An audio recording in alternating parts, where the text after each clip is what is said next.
Boa noite mais uma vez, irmãos e irmãs. Graças a Deus, mais uma quarta-feira, dia 30 de julho de 2025. Nós estamos aqui na primeira Igreja Presbiteriana do Brasil, em Itaquaquecetuba, para podermos estudar a Palavra de Deus. Hoje quem fala com vocês não é nosso pastor efetivo, o reverendo Ricardo Chaves Fukuzava, mas o irmão diácono Mateus, que conduziu alguns estudos, e pela mesma motivação, estou aqui hoje mais uma vez, devido ao nosso pastor atender questões do nosso presbitério. Nós seguiremos estudando com base no livro de R.C. Sproul, saudoso pastor presbiteriano dos Estados Unidos da América, Verdades Essenciais da Fé Cristã. Hoje veremos na caderneta 3 o tópico antinomianismo. Quem está aqui na igreja presencialmente está disposto a dar folha, vou pedir para os irmãos possam estar acompanhando a leitura do texto do Sproul comigo. Diz assim: ao antigo verso que serve para ilustrar bem o tema antinominiano. Ele diz, abre aspas, livre da lei, que maravilhosa condição, posso pecar quanto quiser e ainda alcançar a remissão, fecha aspas. Antinomianismo significa literalmente anti-lei. Ele nega ou diminui a importância da lei de Deus na vida do crente. É o oposto da heresia gêmea, o legalismo. Então aqui o Sproul ele já nos introduz, como já de costume, ele faz uma citação da cultura, aqui de um verso, de um poema, que retrata exatamente o que o antinomianismo diz, que é a ideia de que nós em Cristo somos livres da lei, mas não num sentido tradicional, conforme nós veremos mais para frente, conforme os irmãos já têm ciência, mas que nós não devemos cumprir nenhum aspecto da lei. Cristo nos chamou para um tipo de hipergraça, onde nós vivemos não para cumprir preceitos, leis, mas vivemos unicamente pelo Espírito de Deus. Então tudo que fizermos vai ser bom, vai ser agradável, nós não precisamos de pessoas ou de um livro que nos diga o que fazer. E aí ele vai dizer que é o contrário da heresia gêmea, que é o legalismo, que é a ideia de que nós devemos cumprir leis e rudimentos que não estão na Bíblia, mas que não passam de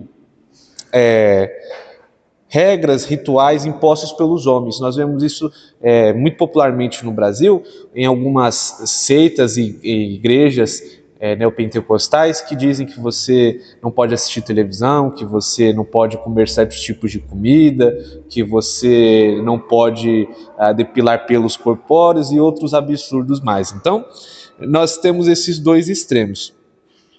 Vamos seguir um pouco mais, o Sproul vai aprofundar o assunto. Os antinomianos cultivam a aversão pela lei de várias maneiras.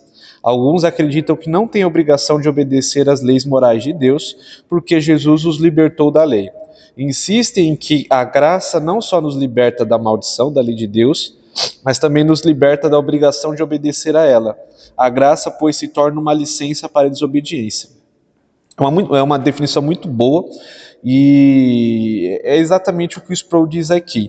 Essas pessoas acreditam que não devem obedecer à lei moral de Deus, porque Jesus Cristo nos libertou, não só da maldição da lei, e aqui ele está falando maldição da lei no sentido de que nós, como nós já vimos em algumas quartas-feiras, nós estamos debaixo de um pacto de obras naturalmente. Todo ser humano que nasce descendente de Adão e Eva, ele está num relacionamento de Deus, que implica que para ele ser salvo, ele precisa cumprir toda a lei de Deus, do momento do seu nascimento até o momento da sua morte. Obviamente nós sabemos que ninguém é capaz de fazer isso. Então se torna um tipo de maldição, não porque a lei é ruim, mas porque nós estamos num estado em que a lei vai inflamar em nós o pecado, porque nós não conseguimos cumprir a lei de Deus, e o pecado nos condena porque nós temos a resposta negativa diante da lei. Ou seja, nós somos pecadores, e por sermos pecadores, a lei não vai produzir em nós vida, mas vai produzir morte. Não porque a lei é ruim, porque a lei é boa, o problema é que nós não somos bons. É essa a ideia.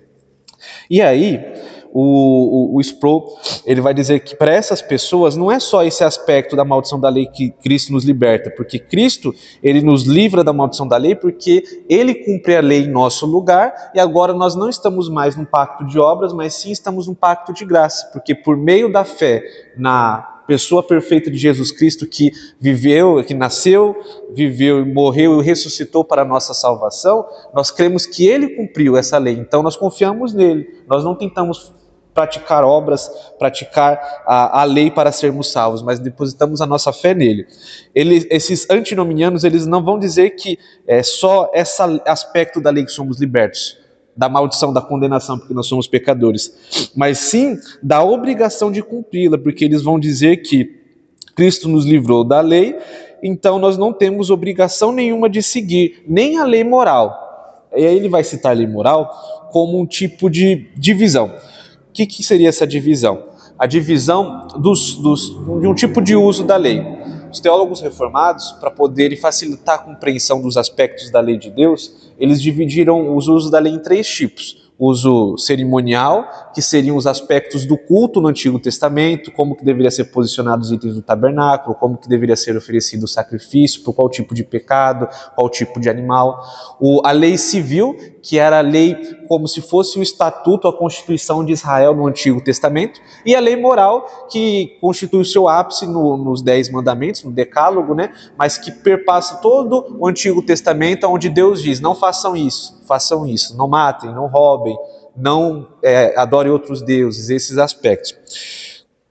E aí, eles vão dizer que nós não precisamos obedecer nenhum aspecto da lei moral, porque o civil já passou, pois nós não vivemos no Antigo Testamento quanto Israel, o povo de Deus. O nosso reino é o reino dos céus. O aspecto cerimonial também não, porque nós não precisamos de sangue de animais para podermos chegar a Deus, porque Cristo é o sacrifício supremo pelos nossos pecados. Mas a lei moral, que deveria permanecer como regra de fé e prática para nós hoje, eles também dizem que nós não precisamos, porque Cristo cumpriu a lei. Eles simplesmente vão levar as últimas consequências totalmente contrária do que a palavra de Deus nos diz. E é isso que o Sproul vai explicar para a gente. Eles usam isso como uma licença para desobediência. O mais surpreendente é que as pessoas defendem esse ponto de vista, apesar do ensino vigoroso de Paulo contra ele. Paulo, mais do que qualquer outro escritor do Novo Testamento, enfatizou as diferenças entre lei e a graça. Ele se gloriava na nova aliança. Mesmo assim, foi muito explícito em sua condenação do antinomianismo. Em Romanos 3,31 ele escreve: anulamos, pois, a lei pela fé? De maneira nenhuma, antes confirmamos a lei. E isso que é o aspecto mais absurdo, porque não é uma heresia nova, era algo que já surgiu na época dos apóstolos, tanto é que o apóstolo Paulo combate essa ideia vou denominar hoje como hipergraça, mas na época como um tipo de gnosticismo, alguma coisa bem liberal assim. E as pessoas fazem vista grossa por esse texto ou tentam distorcer esse texto para poder fazer encaixar no seu modo de vida. Sempre assim, seja com a homossexualidade, seja com regimes totalitários que usaram a Bíblia para apoiar suas ideias, como o regime comunista, o regime nazista, entre outros. Espero que esse vídeo não seja cancelado por fazer essa citação, é uma citação apenas histórica. Então sempre foi assim, as pessoas querem distorcer a Bíblia para poder fazer caber nos seus ideais. Mas o apóstolo Paulo já tratou isso de maneira muito efetiva, principalmente em Romanos, onde ele vai dizer que a lei não é anulada em Cristo, mas a lei é cumprida, porque Cristo foi o único capaz de cumprir a lei. E nós, sendo aqueles que depositam fé na obra dele, somos coparticipantes desses benefícios que Cristo constituiu através da sua obediência à lei. Até nós tratamos no último estudo, na verdade o pastor nos orientou, que Cristo foi o único que cumpriu o pacto de obras, teologicamente falando, e que nós confiamos nele, porque é através da nossa fé na sua obra que somos considerados justos diante de Deus. E não deixamos a lei de lado, mas sim agora nós cumprimos essa lei em Cristo, porque Cristo foi perfeitamente capaz de fazer isso. Vamos seguir. Martinho Lutero, ao defender a doutrina da justificação pela fé somente, foi acusado de antinomianismo. Ele, no entanto, afirmava com Tiago que a fé sem obras é morta. Lutero discutiu com seu discípulo João Agrícola sobre esta questão. Agrícola negava que a lei tivesse qualquer propósito na vida do crente. Negava até mesmo que a lei servisse para preparar o pecador para a graça. Lutero respondeu a Agrícola com a sua obra Contra o Antinomianismo em 1539. Posteriormente, Agrícola se retratou das suas ideias antinomianas, mas a questão permaneceu. É uma citação histórica muito interessante. O engraçado é que Lutero não era um fã ávido pela epístola de Tiago, pela carta de Tiago, porque Lutero enfatizava muito o aspecto da justificação pela fé somente, e ele sentia certa resistência com alguns trechos de Tiago que diz que, portanto, o homem não é justificado apenas pela lei, mas pelas obras. Mas no sentido de que as obras eram uma evidência dessa fé. Toda a epístola de Tiago ele vai discorrer sobre isso, dizendo que a fé sem obras é morta, porque se nós afirmamos ter uma fé em Deus, e essa fé em Deus não está produzindo em nós fruto, é uma fé vazia. E é isso que ele vai discutir. Não porque ele não cria que a lei de Deus permanecia útil, real e necessária para nós. E aí ele vai citar esse discípulo dele que era pelo menos defendia a ideia antinomiana, e aí ele vai fazer uma carta contra o antinomianismo. Muito interessante, né? Esse esforço que Lutero teve de tratar esse erro, para nos mostrar que isso daqui não é simplesmente um aspecto teórico que vai ficar só na faculdade e não tem consequências. Isso tem consequências muito sérias na vida da igreja, não só na academia, onde é discutido teologicamente. Então, precisamos ficar atentos com essa questão.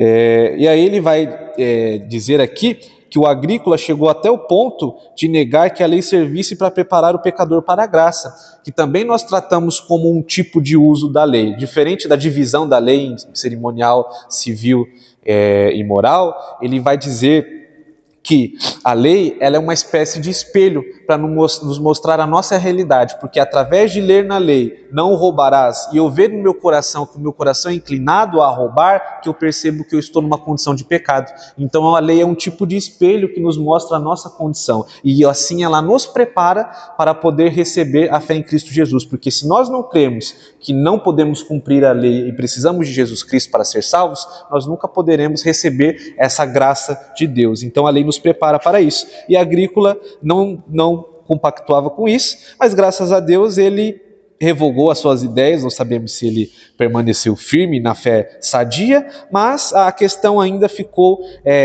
flutuando na academia da Alemanha, dos teólogos luteranos. Continuando. Teólogos luteranos posteriores afirmaram a visão de Lutero da lei. Na Fórmula de Concórdia, é uma das declarações de fé da Igreja Luterana, a última das declarações clássicas de fé luteranas, eles relacionam 3 utilidades da lei. Primeiro, revelar o pecado. Segundo, estabelecer um nível geral de decência na sociedade como um todo. E terceiro, proporcionar uma regra de vida àqueles que foram regenerados pela fé em Cristo. Nós também compactuamos com essa ideia, a ideia de que a lei ela tem esses 3 propósitos. Primeiro, revelar o pecado, como nós acabamos de falar. A lei mostra o que é bom, eu vejo que eu não consigo cumprir o que é bom, logo eu concluo que a minha natureza é má. Estabelecer um nível geral de decência na sociedade como um todo, isso aqui é muito interessante, porque hoje em dia, e também nos séculos que se passaram, houve um esforço, e há um esforço muito grande dos ímpios em tentar afastar os aspectos da Bíblia Sagrada, da Palavra de Deus, do governo civil, com a alegação de que o Estado deve ser laico e que, portanto, a Bíblia não pode ter nenhum papel nisso. Só que essas pessoas confundem o que significa a laicidade do Estado. Ter um Estado laico significa que leigos, por isso laico, podem participar do sistema político. Não é um tipo de governo civil onde só nobres podiam participar, como um tipo de monarquia, ou um tipo de burguesia, como foi na Idade Média. É essa a ideia de Estado laico. Não é que eu tenho que, ao entrar no Senado, ao entrar no parlamento, deixar as minhas ideias religiosas do que é considerado bom, justo e honesto e, portanto, melhor para a sociedade como um todo, e abrir minha mente e deixar a mente vazia, porque ninguém pode fazer isso. Todos nós temos nossos pressupostos, temos a nossa cosmovisão, ou seja, a nossa visão de mundo, e essas pessoas são hipócritas, porque elas não deixam as suas de lado, mas nós cristãos temos que deixar. Irmãos, nós não devemos ser assim. Em nenhuma esfera que nós adentrarmos, seja na escola, seja na faculdade, seja no trabalho, nós temos que renunciar à nossa fé ou deixar ela guardada na gaveta. Nós devemos sim proclamar as verdades do Evangelho, porque nós cremos que o Deus que criou o mundo é a melhor pessoa que deve saber como o mundo deve ser regido. Por isso ele estabeleceu a sua lei. Obviamente, nós não estamos falando aqui de um tipo de teocracia, onde Deus vai governar o Brasil, os Estados Unidos, a China, etc., como foi com o governo de Israel no Antigo Testamento. Porque o próprio Jesus Cristo disse a Pilatos, disse aos fariseus que o seu reino não era desse mundo. Mas a ideia aqui é que Deus estabeleceu princípios na sua lei para que a sociedade não entrasse em colapso. Imagina como nós iríamos viver se a sociedade não se baseasse na lei de Deus, mesmo que eles não aceitem, mesmo que eles não percebam. Se todas as pessoas se matassem por qualquer motivo, se todo mundo roubasse ao que é de outra pessoa, se todo mundo vivesse num tipo de vida de adultério, que não é muito diferente do que a gente vê na sociedade, um tipo de libertinagem sexual totalmente nojenta, totalmente repreensível. Isso com a lei. Imagina como seria sem a lei. Então, a lei ela é estabelecida também como nível de decência na sociedade como um todo. E a gente vê isso na história da humanidade. Por mais que as culturas não tivessem conhecimento perdão, da lei de Deus na forma íntegra com o Antigo Testamento ou no Novo Testamento, Deus estabeleceu na consciência do homem a sua revelação, conforme nós entoamos o hino aqui, que se baseia no Salmo 19, que trata acerca da revelação de Deus na natureza, na nossa consciência e na lei, e também nós tratamos disso no estudo sobre as vontades de Deus, que está disponível no nosso canal no YouTube. Então, é muito importante esse conhecimento. Estado laico não é estado ateu, não é estado religioso. Estado laico é um estado onde todos podem participar do sistema político e podem contribuir para que a sociedade como um todo seja beneficiada através das melhores ideias. E terceiro, proporcionar uma regra de vida àqueles que foram regenerados pela fé em Cristo. E aqui é muito importante, e é onde os antinomianos erram, e erram feio. Por quê? Uma vez que nós estamos em Cristo, nós somos habilitados pelo Espírito de Deus a cumprir a lei de Deus. Obviamente, não na sua totalidade, não na sua perfeição, mas num estado progressivo, como se nós cada dia subíssemos uma escadinha naquilo que Deus requer de nós. E Paulo ele vai ser muito feliz em tratar isso, por exemplo, em Efésios, quando ele vai dizer: aquele que roubava, agora não roube mais, mas antes faça com as mãos o que é bom para poder se sustentar e sustentar aquele que tem necessidade. Então, Paulo mostra para a gente que nós agora que estamos em Cristo, nós estamos numa nova natureza. Não é uma natureza perfeita, é uma natureza que Lutero, por exemplo, chamava de uma natureza justa e pecadora ao mesmo tempo. Mas nós esquecemos do aspecto de justiça. Nós somos capazes sim de fazer aquilo que a lei de Deus manda, pelo Espírito Santo que habita em nós. Nós produzimos frutos, nós podemos sim viver uma vida de vitória contra o pecado, uma vida onde nós amamos o nosso Deus e amamos o nosso próximo, não roubando, não matando, promovendo vida, promovendo justiça, fazendo boas obras. É isso que Deus requer de nós. Então nós não podemos deixar a lei de lado, porque a lei do nosso coração não é confiável e nunca será. Jeremias diz que enganoso é o nosso coração e muito corrupto. Só Deus sonda e conhece totalmente. Até nós temos dificuldade de compreender a corrupção do nosso coração. Vamos continuar então aqui no texto. E o Sproul continua dizendo: o erro primário do antinomianismo é confundir justificação com santificação. Somos justificados pela fé somente, independentemente das obras. Entretanto, todos os crentes crescem na fé ao observarem os mandamentos de Deus, não para obterem o favor de Deus, mas movidos por uma amorosa gratidão pela graça que já lhes foi concedida por intermédio da obra de Cristo. Maravilhosa explicação do Sproul, porque é literalmente isso que eles fazem.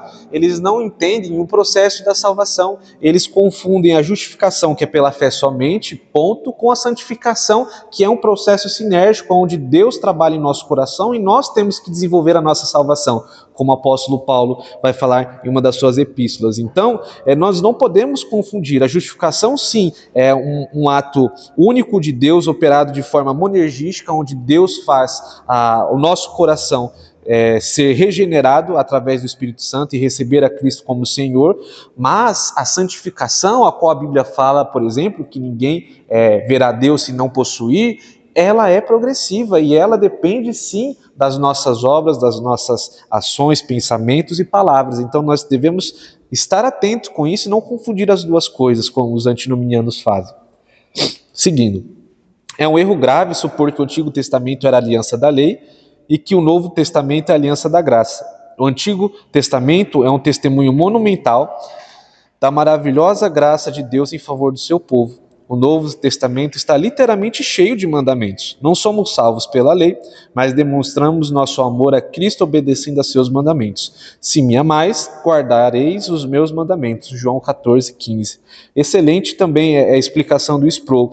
Isso aqui é algo que ficou muito popular lá nos anos 2000, nos anos 90, que a gente ouvia muito em igrejas mais simples, talvez por uma ignorância, seja consciente ou inconsciente dos líderes, em explicar o que é o Novo Testamento e o que era o Antigo Testamento. A definição deles era: antes nossos irmãos viviam na lei, hoje a gente vive na graça. Só que as pessoas não entendem simplesmente essa declaração. Pois o que é lei? O que é graça? Sendo que na Bíblia, lei e graça coexistem desde o Antigo Testamento e até os últimos dias, no Novo Testamento, até os últimos dias do tempo que vivemos, até Jesus Cristo voltar.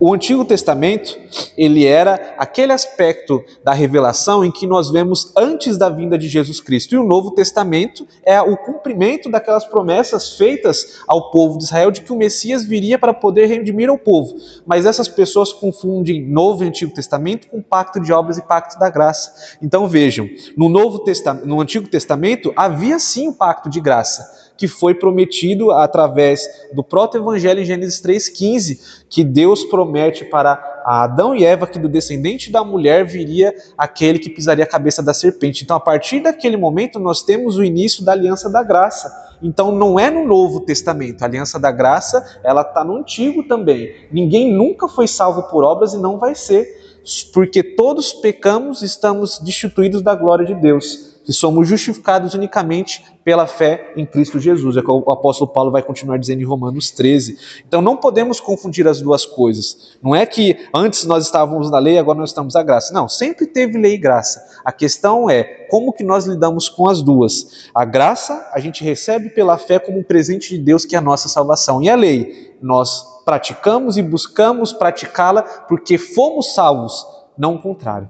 Então isso tem que ficar claro em nossos corações, senão nós cairemos num tipo de pelagianismo, ou num tipo de arminianismo extremado, assim, onde as pessoas vêm à igreja todo domingo, vão buscar a sua salvação. Tenho certeza que os irmãos que estão aqui, talvez aqueles que nos ouvem, já ouviram essa palavra, essa frase, não no sentido venha buscar sua salvação através do evangelho que será pregado e crendo que o Espírito Santo mudará seu coração, mas sim venha buscar sua salvação orando, lendo a Bíblia, como um tipo de obras para poder ser salvo. Eu já ouvi isso muitas vezes na minha vida e creio que os irmãos também tenham ouvido. Está errado, irmãos. Nós não viemos à igreja para buscar salvação como um tipo de livro de regras ou um tipo de meta da empresa. Não, você tem que bater essa meta para você poder ganhar um terreninho lá no céu mais próximo de Jesus. Gente, isso não existe. A reforma protestante foi justamente para poder combater essa ideia. A igreja católica vendendo as suas indulgências, prometendo que a Bíblia não promete. Então nós temos que tomar cuidado. Não somos salvos pela lei, mas demonstramos nosso amor a Cristo obedecendo a seus mandamentos. O próprio Cristo diz, conforme o Sproul citou em João 14, verso 15, se me amais, guardareis os meus mandamentos. Então essas pessoas que defendem um tipo de teologia que hoje é conhecida como hipergraça, vocês vão encontrar essas pessoas no YouTube, no Instagram, nas redes sociais, eu não recomendo que percam seu tempo com elas, mas existem, estão aí, vão defender esse tipo de evangelho extremado.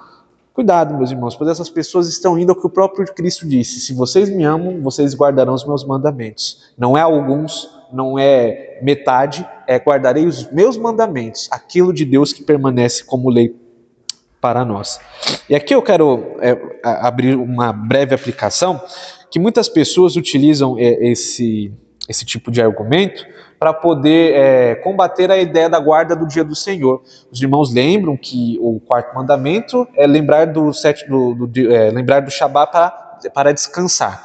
E nós, como presbiterianos que cremos sim na aplicação da lei para nós hoje, nos 10 mandamentos hoje, cremos que nós devemos ter um dia reservado para o culto a Deus e para descanso das nossas obras, e esse dia é o domingo, porque para o povo de Israel, o 7º dia lembrava da criação e do êxodo, mas para nós nos lembramos da ressurreição de Cristo Jesus, e por isso que nós guardamos o dia do Senhor no domingo, porque Cristo ressuscitou no domingo. Então, para nós, aquele aspecto da lei não foi mudado, assim como o restante dos 10 mandamentos. É muito interessante, e não no sentido bom, que as pessoas falam, não, nós temos que obedecer os 10 mandamentos, mas esquecem do quarto. O quarto fica de lado. É muito estranho isso. Não, a gente só tem que fazer os 9, porque o quarto Cristo aboliu. Eu não vejo Cristo falando, não guardarás mais o dia do Senhor. Pelo contrário, eu vejo os cristãos se reunindo no Novo Testamento no domingo para poder celebrar a ceia e poder ouvir a palavra. Lembro de João se referindo ao primeiro dia da semana, o domingo, como o dia do Senhor. Então nós temos esse aspecto ainda conosco. A lei moral não foi abolida. A cerimonial e a civil tiveram seus usos e tem os seus princípios para nós hoje. Mas a lei moral de Deus permanece e vai permanecer até que Cristo volte. Caminhando para o final, o Sproul vai dizer para nós o seguinte: com frequência ouvimos a afirmação: o cristianismo não é um monte de normas sobre o que fazer e o que não fazer. Não é uma lista de regras. Há alguma verdade nessa dedução, visto que o cristianismo é muito mais que uma mera lista de regras. Em sua essência, o cristianismo é um relacionamento pessoal com o próprio Cristo. Não obstante, ele também não é destituído de regras. O Novo Testamento claramente inclui alguns faça e não faça.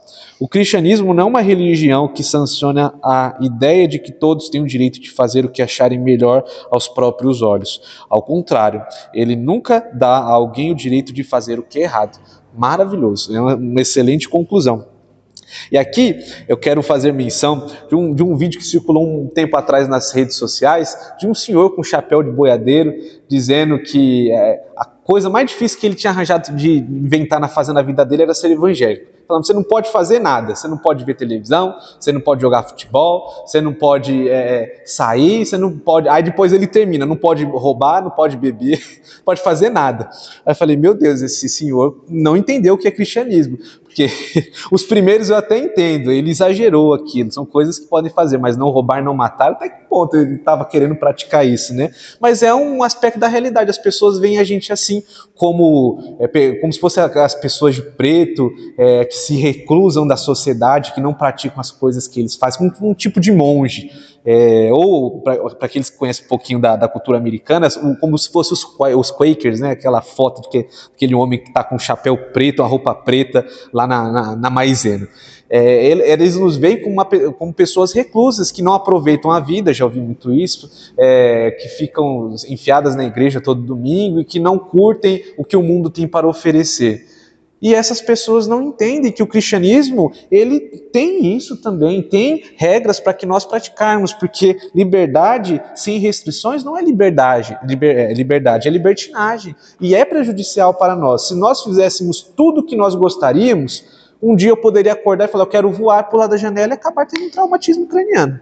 Então, nós temos que tomar cuidado com isso. O cristianismo não é um monte de normas sobre o que devemos ou não fazer. É sobre o relacionamento com Cristo. Mas nos relacionarmos com Cristo envolve nós seguirmos regras. Nós não temos direito de fazer o que é melhor aos nossos próprios olhos. E aqui nós nos lembramos, por exemplo, da época dos juízes, onde Israel foi advertido muito seriamente por Deus que eles faziam o que era reto aos próprios olhos porque eles não tinham um rei. E nós temos um rei, que é o Senhor Jesus Cristo. Ele é o nosso rei e rei do universo. Ele preside sobre as nossas vidas e ele está a todo momento conosco. Então nós devemos prestar conta, sim. Cristo é o nosso general, nós somos a sua milícia, o seu exército. Nós devemos prestar continência e prestar satisfação daquilo que fizermos. Nós não podemos achar que somos pessoas livres, porque até no Novo Testamento nós somos tratados como servos. Antes nós servíamos ao diabo, que é o príncipe desta era e que inflamava o nosso coração, nosso pecado, para poder nos afastar de Deus. Mas hoje nós servimos a pessoa de Jesus Cristo e é essencial que nós reconheçamos isso, porque nós vivemos numa época em que o individualismo, a liberdade, ela é exaltada acima de tudo, e não é assim que funciona. Nós devemos ter um equilíbrio correto da liberdade cristã, mas não deixando de lado a preciosa lei de Deus, que é a nossa única regra de fé e prática, por exemplo, na Bíblia Sagrada, tratada como a perfeita lei de Deus, que é mais doce do que mel aos lábios. Então que nós possamos tomar cuidado com essas pessoas, esses hereges que defendem essas ideias de hipergraça, de liberdade que é libertinagem, e que Deus nos ajude a podermos crescer em santificação, praticando a lei de Deus, que para nós é boa, útil, e ela nos habilita, como o apóstolo Paulo vai dizer a Timóteo, a sermos maduros, sermos perfeitos, para poder agradar ao nosso Deus. Que Deus nos abençoe. Amém.